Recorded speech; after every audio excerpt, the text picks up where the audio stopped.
नमस्कार. भगवद्गीता भावार्थ मालिकेमध्ये आपले स्वागत आहे. आज आपण यामध्ये अध्याय 6 मधील श्लोक 41 ते 45 पाहणार आहोत. श्लोक 41 पाहूयात. प्राप्य पुण्यकृतां लोकान् निश्चित्वा शाश्वती समाः शुचिनां श्रीमंतां गेहे योगभ्रष्टोभिजायते. पुण्यकृतां म्हणजे जे पुण्यकर्म करतात.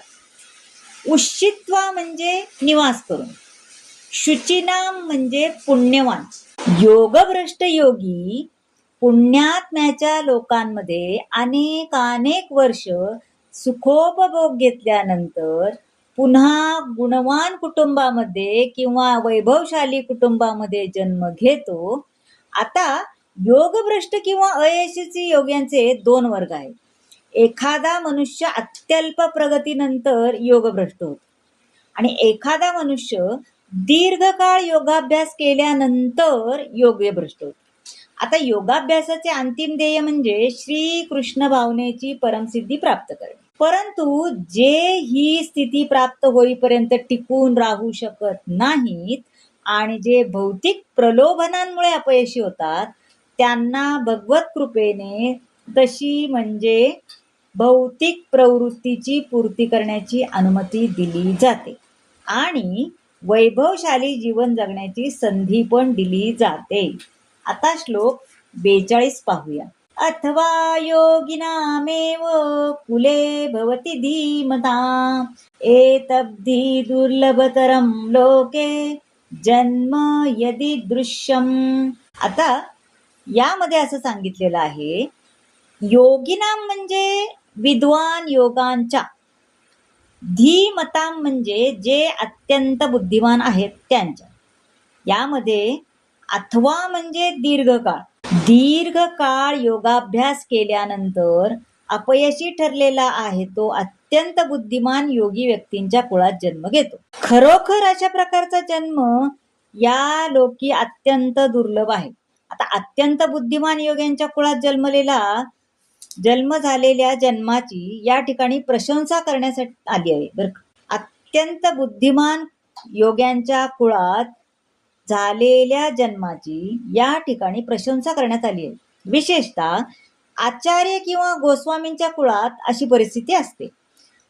अशी कुळे प्रशिक्षण आणि परंपरेमुळे अत्यंत बुद्धिमान आणि भक्तिभावित असतात, म्हणून ते आध्यात्मिक गुरु होतात. भगवंताच्या कृपेमुळे अशी अनेक कुळे आहेत की ज्यांच्यात पिढ्यानपिढ्या योगी जन्मास येतात आणि अशा कुटुंबामध्ये जन्म होणे ही निश्चितच भाग्याची गोष्ट आहे. आता श्लोक 43 पाहूया. तत्र तं बुद्धी संयोगम लभते पौर्वदेहिकम यत ते च ततो भूया संसिद्धौ कुरु नंदनः. बुद्धी संयोगम म्हणजे चेतनेची पुनर्जागृती. हे कुरुनंदन, असा जन्म मिळाल्यावर तो आपल्या पुनर्जन्माच्या दिव्य चेतनेने पुनर्जीवन करतो आणि परिपूर्ण सिद्धी प्राप्त करण्यासाठी पुन्हा प्रयत्न करतो. थोर कुटुंबामध्ये जन्म घेतलेले उदाहरण इथं दिलेले आहे.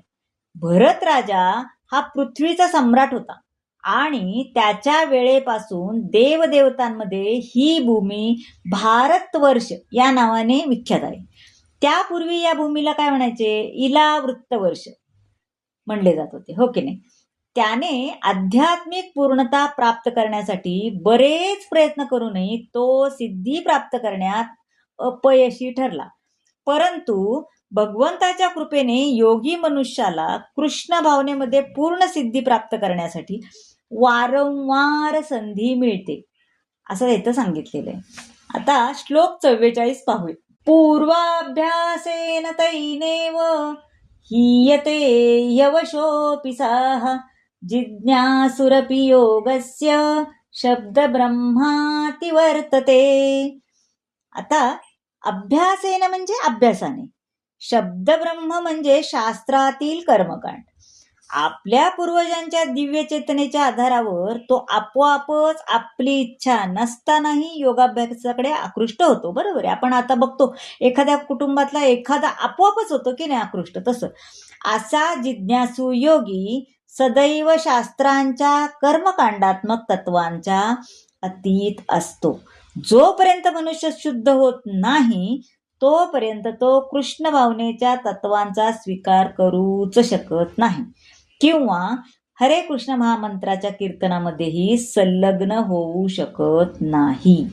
आता श्लोक 45 पाहूया. प्रयत्नाद्यतमानस्तु योगी संशुद्ध किल्बिषा अनेक जन्म संसिद्धस्ततो याती पराम गतीम. जेव्हा योगी सर्व पापांपासून शुद्ध होऊन अधिक प्रगती करण्याचा प्रामाणिक प्रयत्न करतो तेव्हा अंततः अनेक जन्मांतराच्या अभ्यासानंतर सिद्धी संप्रदित केल्यावर त्याला परमलक्षाची प्राप्ती होते. सदाचारी श्रीमंत कुळात जन्म घेतलेल्या मनुष्याला आपल्या सभोवतालच्या परिस्थितीची जाणीव होते, म्हणून दृढ निश्चयाने आपल्या अपुऱ्या राहिलेल्या अभ्यासाचा तो पुन्हा प्रारंभ करतो आणि अशा रीतीने जो भौतिक कल्मशांपासून मुक्त होतो त्यानंतर त्याला परमोच्च सिद्धीची कृष्ण भावनेची प्राप्ती होते. आणि कृष्ण भावना म्हणजे कल्मशांपासून मुक्त झालेली परिपूर्ण स्थिती आहे. तर मंडळी, कसा वाटला आजचा भाग नक्की सांगा. आवडला असेल तर लाईक करा, शेअर करा, सबस्क्राईब करा आणि कमेंट नक्की करा. धन्यवाद.